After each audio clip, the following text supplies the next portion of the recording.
Timplahan ko muna itong pork with soy sauce at ng paminta. Haluin natin. While waiting, kung hindi ka pa nakapag-subscribe sa aking channel, please subscribe at i-click mo na rin ang notification bell para lagi kang updated sa aking latest recipes. Ayan, ibabad muna natin ito for at least 30 minutes. Lalagay ako ng kunting cooking oil. Sasangkot siya ko muna itong binabad natin na pork.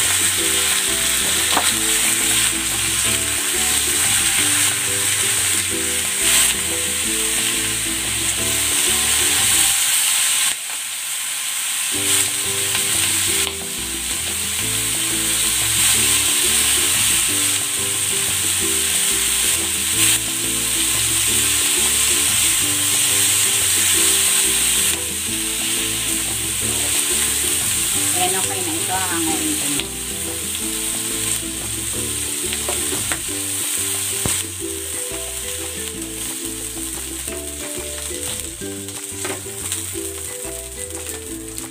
Magigisa na ako ng bawang.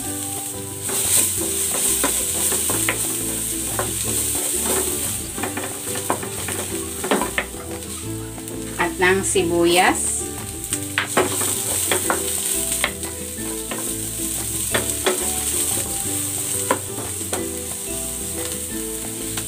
Babalik ko na dito yung pork.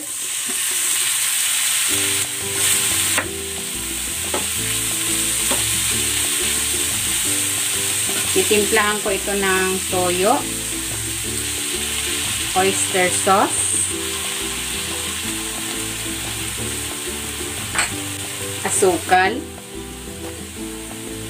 Lalagay ako dito ng isang stick na cinnamon bark. At ng star anise. Ayan, nadurog na yung aking star anise. At maglalagay din ako ng luya.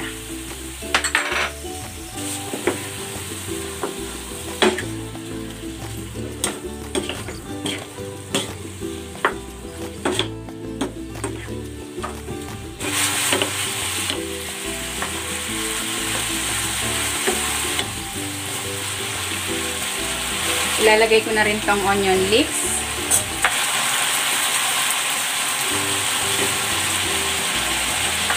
Lagyan natin ng tubig.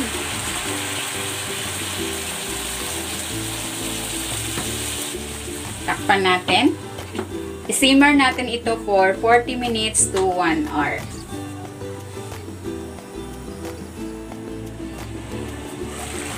Ayan, after an hour, ito na yung ating pork.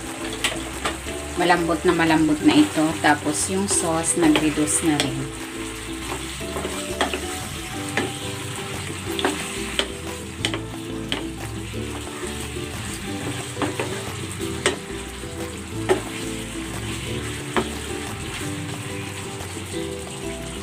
Tikman na natin. Ayan o. Malambot na yung pork. Tingnan na natin kung okay na yung sauce.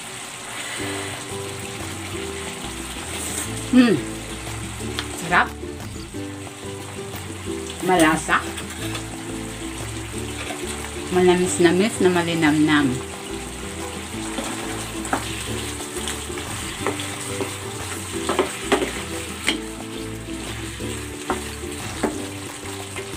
Ayan, luto na itong ating braised pork.